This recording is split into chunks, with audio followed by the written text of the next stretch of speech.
In a quiet village nestled in the heart of a great forest, there lived a young girl named Kemi. She was not like other children in the village. Kemi had a unique gift, the gift of foresight. She could see things before they happened, and these visions came to her in vivid dreams. Whenever Kemi had a dream, she would see events unfold as if she were awake, and she always felt an overwhelming urge to warn the people involved. Despite her gifts, Kemi faced a great challenge. Her grandmother, Mama BC, didn't believe in the dreams and feared the villagers would think Kemi was a witch. The old woman was terrified of what might happen if the villagers found out about Kemi's visions. She warned her granddaughter to keep quiet and never speak of her dreams to anyone. But Kemi was adamant.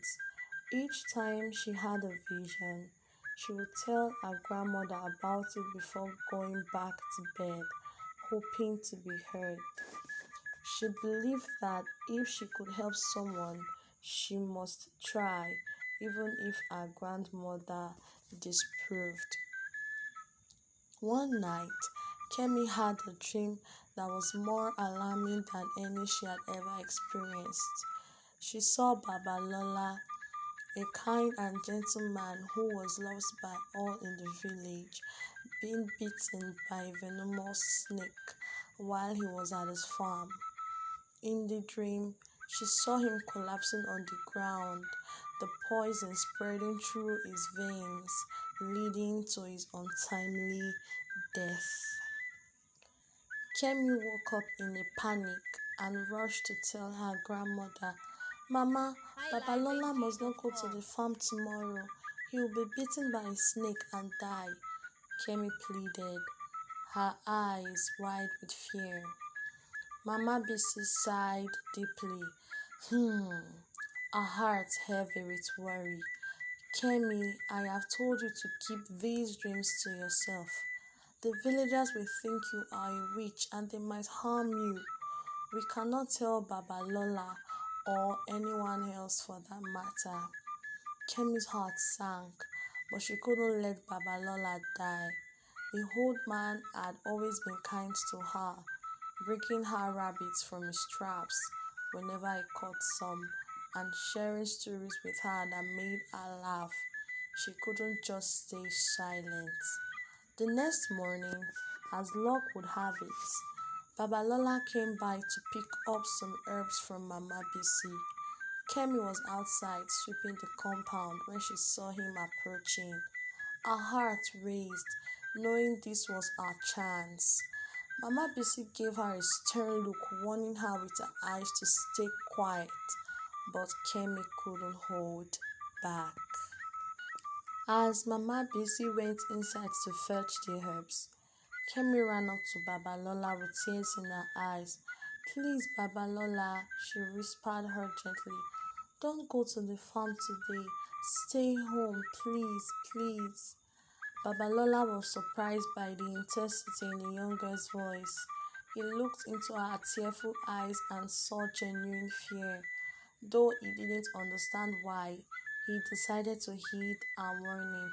All right, my dear, he said gently. I'm feeling a bit tired today anyway. I'll go home and rest instead.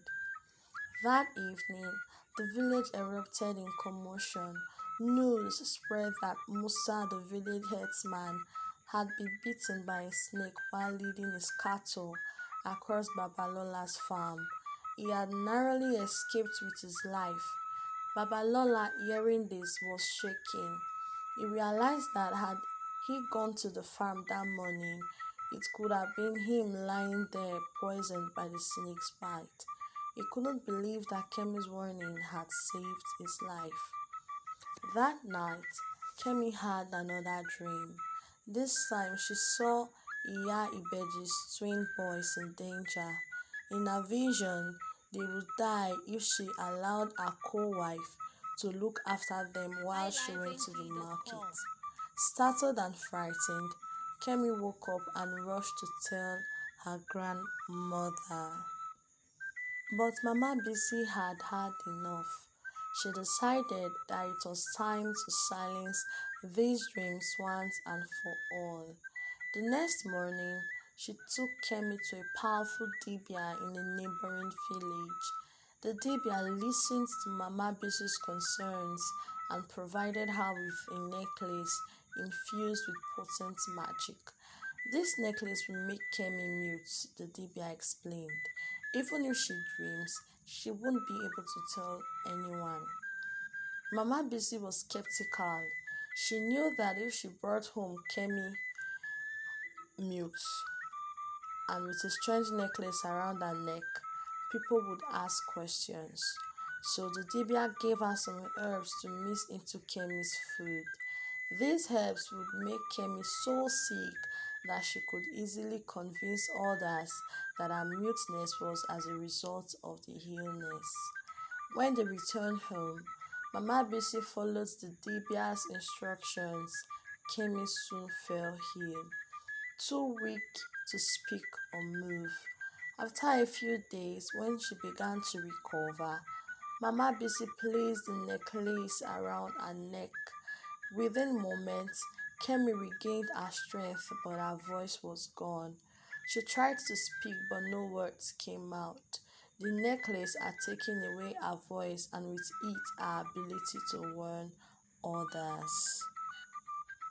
Days turned into weeks, and Kemi's dreams became more vivid and urgent. But now, all she could do was watch in silence as the events she foresaw unfolded. Her frustration grew, but she refused to give up. Even in her muteness, she found ways to communicate through gestures, drawings, and expressions in her eyes. One night, Kemi had the most terrifying dream of all. She highlifeng.com. saw a group of intruders from a distant land sneaking into the village under the cover of darkness. They were heavily armed with evil intentions to loot the village and harm its people. In her dream, she saw the leader of the intruders striking down the village guards and setting fire to the king's palace. She saw her beloved village in flames, with the people fleeing in panic. Kemi woke up drenched in sweat, her heart pounding. She knew she had to warn the village. But the cursed necklace held her voice prisoner. In desperation, she tried to wake her grandmother, but Mama Bisi was deep asleep. With no other choice, Kemi ran out into the darkness, her bare feet pounding the earth as she made her way to the king's palace. When she arrived at the palace gates, the guards were puzzled by the sight of the young girl gesturing wildly. Unable to understand her, they considered sending her away, but something in her frantic eyes made them hesitate.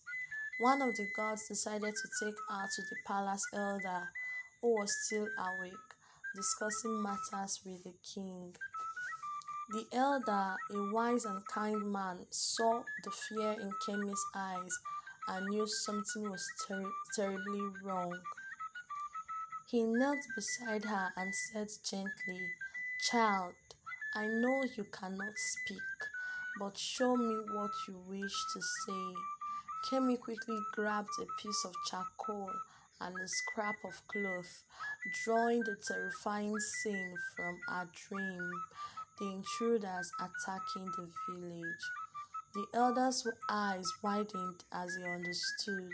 "The village is in danger," he exclaimed, and immediately called for the king and the guards. The king, a just and brave man, trusted the elder's judgment and ordered the palace on high alert. The guards were sent to warn the villagers and prepare for the attack. Just as Kemi had seen in her dream, The bandits approached the village thinking they would find it unguarded and asleep, but they were met with fierce resistance as the villagers, now armed and ready, defended their homes. The intruders were caught off guard highlifeng3.com. and quickly overpowered. The village was saved and the people rejoiced, grateful for the warning that had come just in time. After the battle, Kemi was brought before the king in his palace. The king, having heard of her bravery, looked at her with deep admiration. He could see that the girl who had saved his people was no ordinary child. He also noticed the strange necklace around her neck and how it seemed out of place on someone so young and innocent. As he reached out to touch the necklace, something miraculous happened. The necklace snapped, falling to the ground in pieces. The moment it did, Kemi felt a rush of air fill her lungs, and her voice returned with a clarity she had never known before. She gasped and began to speak, telling the king everything, the dreams, the warnings, and the curse her grandmother had placed on her. The king listened intently, his heart moved by her story. He then summoned Mama Bisi to the palace, and she came trembling with fear, knowing that her actions might be discovered. But when he saw Kemi standing there speaking freely, the tears welled up in her eyes and fell to her knees, and she fell to her knees before the king and confessed everything, begging for forgiveness. The king, being a wise and compassionate ruler, forgave Mama Bisi, understanding that her actions were born of fear for her granddaughter's safety. He decreed that Kemi would no longer be silenced and that her gift of foresight would be honored and protected by the village. As time passed, the king came to rely on Kemi's visions to guide his decisions, and the people of the village came to see her as a blessed child, not a witch. Kemi's wisdom and courage became legendary, and her story spread far and wide. In time, the king's son, Prince Adewale, who had admired Kemi from afar, was drawn to her kindness and strength. He saw in her a partner who could help him lead with compassion and wisdom. As they spent more time together, highlifeng3.com. a deep love blossomed between them, much like the seeds Kemi had once dreamed of. Eventually, Prince Adewale asked Kemi to be his wife, and she accepted with a heart full of joy. Their union was celebrated by the entire village, and Kemi, once a mute girl silenced by fear, became a queen whose voice was heard and respected by all. Together, Kemi and Adewale ruled with fairness and love, guided by the visions that had once been seen as a curse but were now cherished as a gift.